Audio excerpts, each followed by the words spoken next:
Okay then, Helldivers, we're back and we have got loads to go over today, as we have got around 12 hours left on the major order, meaning that this Christmas is going to be a special one with a new task to boot. We're going to give you guys a quick overview of that, as well as our CCO, Mr. Johan Peterstedt, has taken to X and has answered an array of questions as to where the game is going in the future, some changes that could be made, and some potentials that he's wanting. So we're going to go over absolutely everything for you guys today, and then we're going to be live in a couple of hours with a special Christmas Eve live stream for you guys. We're going to get all festive and loving. So if you haven't already, smash that beautiful like button and subscribe with post notifications turned on. It'd be greatly appreciated on our road to 150k subscribers. And make sure you check out our sponsor, GamerSupps, the company that offer esports athletes and gamers the most effective and healthy energy drink choice compared to the tinned alternatives that we're all used to help you guys perform to your highest potential. It's completely keto friendly and it's also sugar free. It's a no-brainer. Link in the description with a special Christmas gift on top.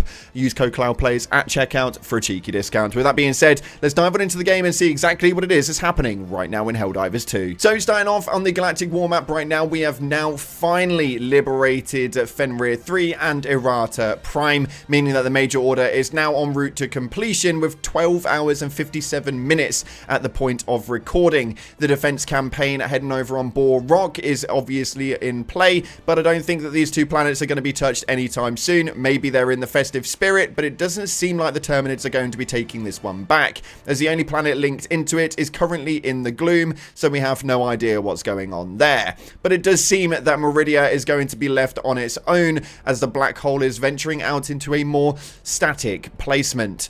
Right now, on the Illuminate side, we do have an invasion campaign running at level 7 over on Aphoria Bay, and this is an interesting one. You guys definitely want to go and check that one out while you can over the next 6 hours before we get a new planet to boot, and the automatons are still just sitting here with a dead DSS currently on station. So that is your major order breakdown, and hopefully we'll have a few more things coming from it. Your personal order for the next 24 hours is to extract from 3 missions successfully.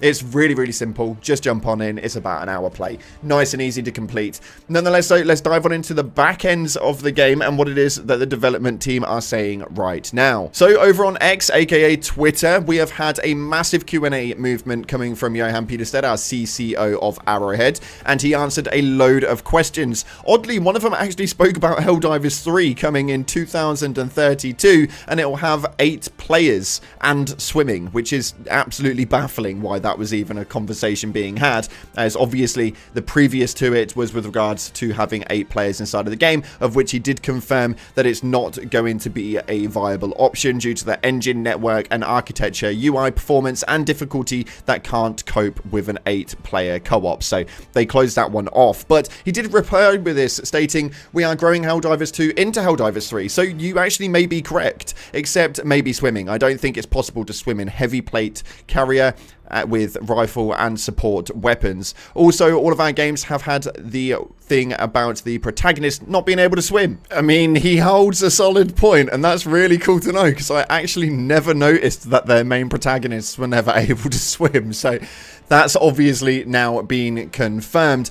As well, obviously, we have got to talk about some other stuff with regards to the actual game. As people were stating right here, please do not add these to Helldivers 2. Now, we posted up a link which led to the Unitree B2W. That looks incredible. It's almost like a drone dog with wheels, and it just like rolls all over the place. It's absolutely incredible. Ms. Peterstedt states right here, are you trying to use reverse psychology? This would be incredible inside of the game. I think that this genuinely would be such a cool feature if we had this as almost like a small drone that came along with us, rather than having it flying through the sky, having one that rolled around on wheels. Although not really different overall, just the main consensus of how aesthetically this looks, it would be so damn cool to have this one rolling around with us. Let me know in the comment section if you would agree with that one, because I think it would be incredible.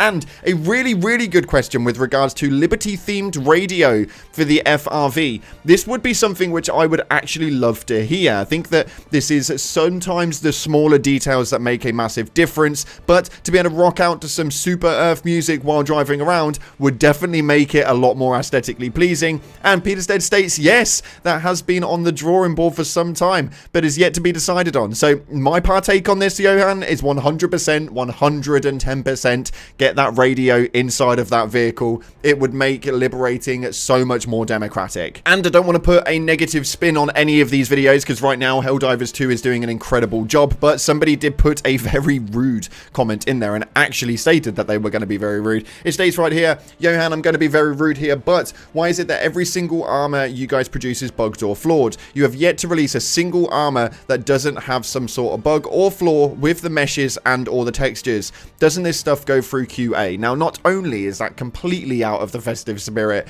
and asking a awful question at probably the peak period for Helldivers 2 since launch, but, I mean, it's just one of those things. Luckily, Johan took this one really, really well, and he states, hey, I don't think you are too rude. It's a fair question. It comes down to one of two things. Review by leads, directors, and QA to catch the issues, or the item being finished too late, so there was no time to act on review QA. But the update needs to go out. We are working to improve these processes to increase our accuracy, and it is getting better. Now, we know that they're working with co-development teams, and they've got other development studios now working alongside them, almost rallying together to try and generate the most amount of content they possibly can. Now, production of content should genuinely get a load better, as during the main award season, when they actually launched out an incredible amount of produce, Helldivers managed to make it to the top sellers list, up to top 3, just behind Path of Exile 2 and in front of Elden Ring, which is a massive, massive achievement for a game that's 10 months old, meaning, and as much as you guys may not know, that this game genuinely generated a load more money, whether it was for new players or the store itself via the Killzone crossover. This is all revolved around dollars earned, so this was quite a massive one, as it managed to make its way up 24 spots into the top 3, meaning there should now be quite a decent amount of bank there to be able to help produce a load more going forward. Now, that for me is nothing but good news, and it means that things should be getting put out a lot cleaner, a lot more specced up, and hopefully a load more content can come alongside it, alongside the free updates, which is what they've been planning on utilizing a lot of the super credit purchases for. So massive shout out to Helldivers for that. Arrowhead smashed it out the park, and they genuinely have done so well over the last month or so. But on top of that, also we need to talk about mechs, because people were talking about reworks and changes. Somebody states right here, I've already asked this in the past, but I want to ask again, is there any potential mech rework and changes coming in the near future, like lowering the cooldown and giving more uses, and maybe increasing the turning speed slightly? Now, Peterstead actually responded with, maybe there is discussions on the EXO and how it sits in the ecosystem, which is obviously going to be a huge movement. When it comes to vehicles, we know that Helldivers 1 ventured around primarily mech usage. There was more mechs than anything else, alongside a few other vehicles on the side, but there was around 4 to 5 mechs inside of Helldivers 1, which means it's obviously going to be quite a big thing inside of the game, and then wanting to have that work correctly inside of the ecosystem is absolutely huge. So fingers crossed we'll have some changes coming in the new year for that one. I think it's an amazing movement indeed, as well as your top comments. Now, your top comments went over quite a lot. We had to talk about so much just yesterday, so we've obviously got to take a look at what you guys had to say, as you always have some great opinions. It states right here, imagine the absolute horror the squids would go through if they attacked Malevelon Creek, and we had to teach them what we're willing to do for that planet. Now, there was some talks about them making their way over to Malevelon Creek once we realized that it wasn't heading over to Meridia, and that again probably was not the case. But I would applaud them greatly if they had the nudulars to be able to head over to Malevelon Creek, because I think the Helldivers would have an absolute heart attack to know that somebody's trying to take their Malevelon again. Next up right here, though, it states, as for the armor customization, I just wish I could change the color of some armor pieces with the bright super earth yellow color to match more. And I do think that actually the customization of armor would be incredible. Now, we do know that Johan has been talking about that one, and we know that hopefully customization could be in the works in the future for armor as to how it is that it actually incorporates that overall coloration look. Now, there will be some colors that will be off the table. Obviously, some of the normal armor sets look very much like the pre-order ones, and we know that they want to keep that sacred to the pre-order basis of how the game genuinely produced itself. But it's going to be an interesting venture, and I'm hoping that customization becomes a massive thing in the game for future reference.